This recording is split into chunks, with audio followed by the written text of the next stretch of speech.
का एरिया है, आप लोग जानते हैं उसका जो बॉर्डर है वो बर्मा जो कहलाया जाता था, यानी प्रेजेंट डे आपका म्यांमार वाला एरिया।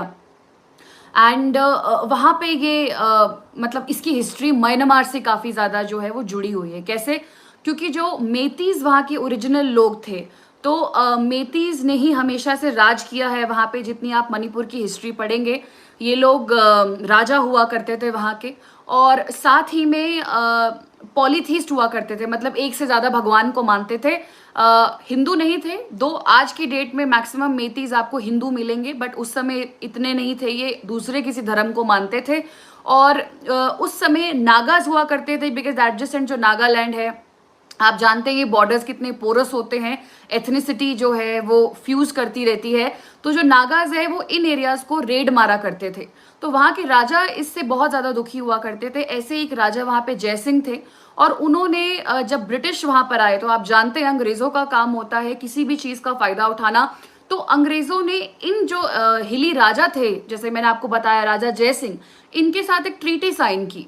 और ट्रीटी साइन करने से ये हुआ, राजा जयसिंह को लगा इससे दो फायदे हैं। एक कि जो नागाज हैं जो कि हमारे हिल्स पे रेड मार रहे हैं, है ना, ये भी रुक जाएगा। और दूसरा एक फायदा ये हो जाएगा जो बर्मीज है, बिकॉज बर्मा भी एक, जो बर्मा के लोग थे वहां के भी लोग जो है बार बार इन एरियाज में आ रहे थे, मणिपुर की एरिया में, ये दोनों चीजें रुक जाएंगी। इसीलिए ट्रीटी साइन करी। बट इतिहास गवाह है, जिसने भी अंग्रेजों के साथ ट्रीटी साइन की है उनका हमेशा नुकसान हुआ है। तो ऐसा कुछ भी नहीं रुका। सो अल्टीमेटली उस एरिया में जहां पे पहले सिर्फ और सिर्फ मेतीज हुआ करते थे, वहां पे नागाज थोड़े बहुत जो कि बाहर से आए, वहां पे एक और ट्राइब को इंट्रोड्यूस किया गया। तो जो आपकी कुकी चिन हिल्स थी म्यांमार की, वहां से कुकीज को उठाकर मणिपुर में लाया गया। तो इस तरीके से अब मणिपुर के तीन आप बोल सकते हैं विभाग हो गए बहुत इंपॉर्टेंट। एक मेतीज जो कि ओरिजिनल इनहैबिटेंट्स थे, और दूसरे आपके जो नागाज थे जो कि खुद ही आते थे वहां पे रेड मारने, और तीसरे जो है वो कुकीज जो कि म्यांमार से लाए गए या बसाए गए अंग्रेजों द्वारा। तो आप लोग ये देख सकते हैं कि आज के समय में मणिपुर में जो वायलेंस हो रहा है वो वही वाली बात हो रही है सारी की सारी, की सॉइल मूवमेंट है एक प्रकार का, कि हम सुप्रीम है। मेतीज कहते हैं नहीं हम सुप्रीम है, हमारी जो पुरानी राजाओं वाली ग्लोरी थी वो इम्पोर्टेंट है। दूसरे जो ये आपके कुकीज है वो बोलते हैं नहीं, हमें एक सेपरेट कुकी लैंड चाहिए, हमें स्टेट के अंदर ही एक कुकी लैंड चाहिए। तो आप सेपरेटिस्ट टेंडेंसीज भी देख सकते हैं।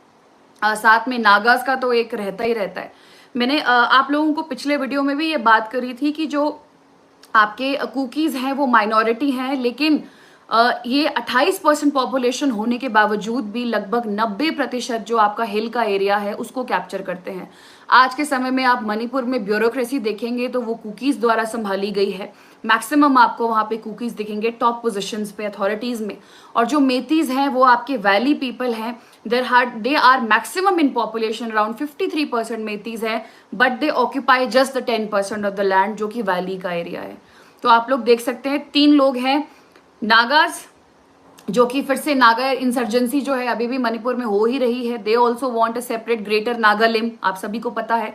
कुकीज हैं जो कि अपना कुकी लैंड चाह रहे हैं, और मेतीज है, सारी लड़ाई इन्हीं चीजों के पीछे है। लैंड कोटा, जमीन की लड़ाई है ना, वो जर जंगल जमीन वाली लड़ाई है, और साथ ही में जॉब्स की लड़ाई है, ओनरशिप की लड़ाई है।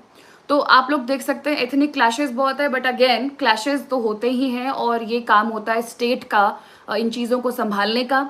तो मणिपुर में इस समय स्टेट फेलियर हो चुका है कंप्लीटली। कॉन्स्टिट्यूशन के हिसाब से कहें, नॉट पॉलिटिकली मोटिवेटेड, तो कॉन्स्टिट्यूशन के हिसाब से कंप्लीट स्टेट फेलियर है। And I think top authorities को अब रिजाइन करने का समय आ गया है, और प्रेसिडेंट रूल का जो है एक आप कह सकते हैं वे जो है वो मणिपुर में काफ़ी हद तक बन चुका है। तो मैं बस मणिपुर के बारे में यही कहना चाह रही थी।